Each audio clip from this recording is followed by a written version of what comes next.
Get ready to fall in love with Malignant.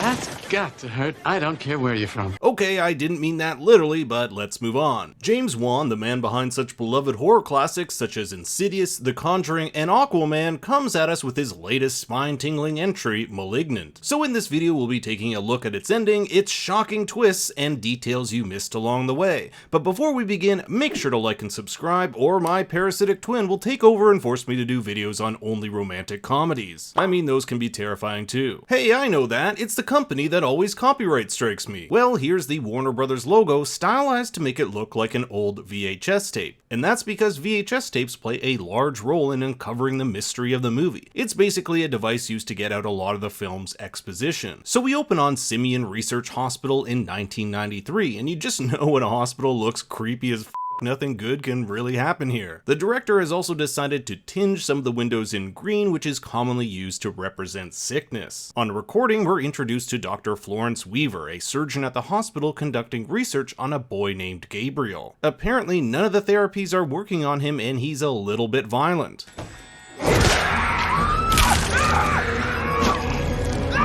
It also appears that he can manipulate electronics around him. Well, that's nice. So Dr. Weaver, seeing no alternative course of action, decides to cut out whatever is making Gabriel sick. It's time we cut out the cancer. I mean, the film is called Malignant, which has a double meaning. One, a disease or infection, and two, evil. Those of you paying close attention may have noticed these pink panda socks on Gabriel. Not really what you'd expect a boy to be wearing in 1993, so keep that in the back of your mind.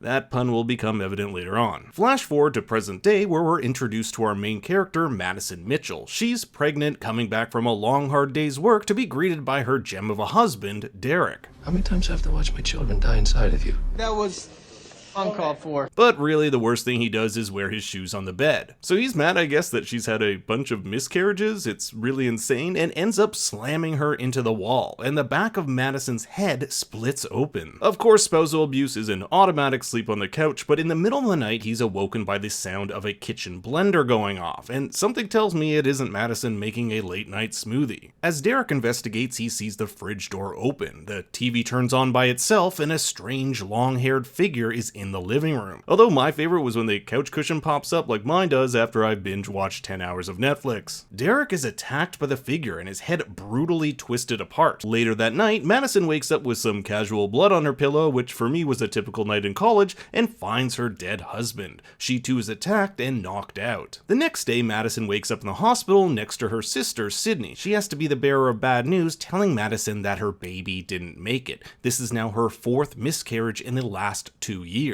Sydney didn't actually know this fact and only hears it from hunky detective Kakoa, which is Hawaiian for warrior, and you might be wondering why Sydney in this next scene is wearing a princess outfit. She works as a princess for kids' birthday parties. The fact she does this for a living has no bearing on the story whatsoever, but this is a screenwriting technique called Pope in the Pool. Basically, when you have a lot of exposition in a scene, you want to do something to distract the audience that they're being spoon-fed information, and in this case, it's dressing up one of the characters as a princess. Thank you for coming to my TED Talk. Derek's body is autopsied, and Kakoa, along with her partner Regina, who for some reason is allowed to suck a lollipop in front of his dead body, another Pope in the Pool example, find out that the handprints found on Derek's body are upside down. This is another important clue, but with no signs of forced entry and the knowledge Derek was an abusive husband, Madison is looking like a top suspect. 2 weeks later, Madison heads back home to where she shared so many happy memories with her husband and locks up the place. She tells her sister that she thought this time the baby would work out.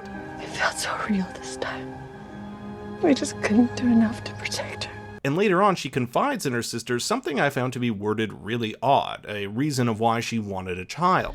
I wanted to know what it felt like to have a blood connection with someone.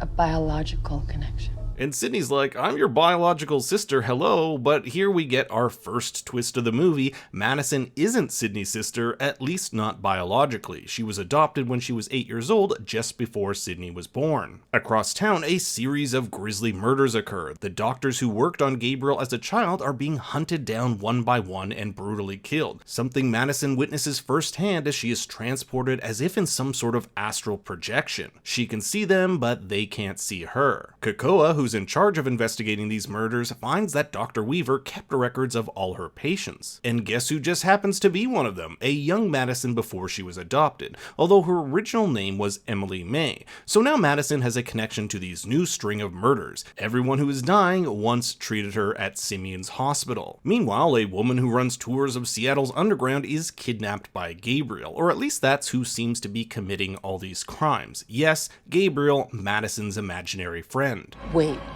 are you saying that the killer is your imaginary friend? This woman is only known as Jane Doe, although there's a reason for this, as later on in the film we'll learn this is actually Madison's biological mother who is being kept alive for reasons yet to be explained. And as things get more twisted for Madison, she's even taunted by Gabriel. You let them tell you I wasn't real. Now, I'm going to make them pay for what they did. Searching for answers, Madison questions her adopted mother, asking her if there was anything weird about her as a kid, and boom, some VHS evidence. Here we see 9-year-old Madison communicating with her imaginary friend Gabriel. Madison's mother thought this creation was just her way of coping with the trauma she went through as a child, and it eventually went away. Meanwhile, Kakoa searches for the last surviving doctor, but it's too late. Gabriel has gotten to him, but Kakoa finds him, just chilling on the ceiling, and a foot chase ensues in which we just see how messed up Gabriel's body is. His joints seem to pop in and out of place, worse than my grandmother, but this allows him mad flexibility as he nimbly outmaneuvers the detective and escapes. With Madison wanting to unlock the past, she does the only logical thing and acquires the help of a hypnotherapist. There we see a flashback of young Madison being told by Gabriel to cut a piece of her birthday cake, but instead she awakens hovering over the bed of her mother, holding a knife. Madison thinks Gabriel wanted to hurt Sydney, who at the time was still in her mother's belly, saying, It's as if he knew that with you here,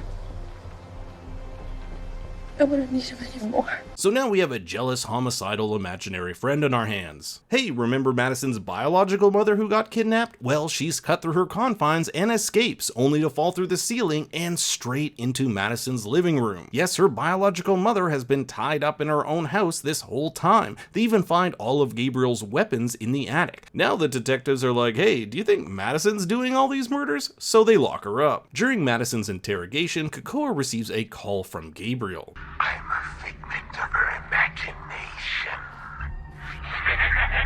Kakoa really doesn't have an explanation for this, so until they can sort things out, Madison will be held in jail. Meanwhile, Sydney travels to the now abandoned creepy Simeon Research Hospital to uncover clues about Madison's past. Apparently Madison's real mother, Serena, was at the age of 15 and forced to carry the child to term. Her devout Christian parents saw the child as an abomination and thus made her give it to the hospital. And it's here we learn the real mystery of what's been going on. Gabriel is an actual part of Madison, a parasitic twin that was mostly cut from Madison's back, although they couldn't remove all of him as it would kill Madison. They also share parts of the same brain, being able to access each other's vision, like in this shot here where Gabriel can see the apple the doctor is holding up while Madison recites what the image is. Gabriel was cut apart and the pieces they couldn't remove shoved into the back of Madison's head, but when Derek pushed her into the wall and she bashed her head open, it awoken him once again. For years, Gabriel has been feeding off Madison, even consuming her fetuses, which is why she had so many miscarriages. And because Gabriel can access those parts of the brain that control visual stimuli, he can make her see what he wants her to see. I think he's able to trick her mind and make her think she's living her life as usual, essentially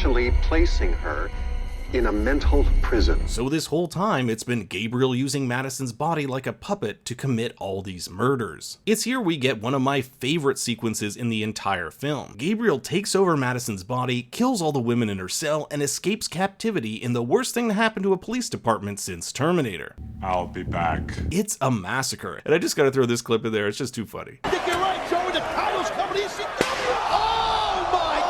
The climax, however, takes place at a regular hospital where Gabriel and Madison's biological mother recovers from her fall. Sydney arrives knowing this is where Gabriel is likely headed, and we get this cool shot where the security guard's pacemaker explodes in his chest because Gabriel can control electronics. I'm not sure it's ever really explained how he can do that, but I'll ignore because the deaths are pretty cool. As Gabriel's about to kill Sydney, Serena wakes up, telling him she's sorry and that she should have never given him up. But it's a little too late, and as he's about to kill her, Krakoa shoots him but is stabbed by Gabriel's weapon. Gabriel pins Sydney against a hospital bed, and in a last-ditch attempt to reach at Madison, she tells her how Gabriel has been feeding off all her babies, hence the miscarriages. He was the cause of your miscarriages! He was feeding off of your fetuses to build himself back up! But that doesn't work, and she's shot in the head and Serena is killed. Or so we think. Just like Gabriel could control what Madison saw, so too can Madison control what Gabriel sees. Him killing Sydney and Serena was all a ploy by Madison, who has found the strength to lock him away. Now I can do all the mind tricks you can. He tells her he can't lock her in forever, and she agrees, but next time, she'll be ready. It's a fun little comment that leaves the possibility open for a sequel. And with Madison returned to her body as she hugs her sister and her mom creepily watches on, Madison tells her sister the moral of the story. I've yearned for a blood connection with someone. Yet in the end, it was right in front of me all along. And as everything seems hunky-dory, the film ends on a buzzing of a light bulb, reminding us that Gabriel is still there, literally in the back of her mind. One could make the case that this movie is fundamentally about a woman being able to make her own choices about her body. With everything that's going on in Texas right now, it makes for a topical subject. And there are several times throughout the film where Madison's dialogue expresses this. It was always my body. If he was strong enough to do this, then so am I. You don't get to control me ever again. And control is what men and those in power do to Madison throughout the film, taking away a woman's ability to make her own choices for herself. It starts with Serena, who is forced to take the baby of her rapist to term. Then Madison herself, who is forced to be experimented on. When she does grow up, she's controlled by an abusive husband, and after that she is literally under the control of Gabriel, her parasitic twin. So you can see that, at its core, Malignant is a story about control, specifically a woman's ability to make her own decisions about her body. But what did you think of Malignant? Will this be a Wan classic to sit alongside Insidious and The Conjuring, or will it fall by the wayside? Let me know in the comments below. Thanks for watching, everyone. Remember to like and subscribe, and for more bad takes, you can always follow me on Twitter and Instagram at ThinkStoryYT. Until next time, remember, Daddy loves you very much.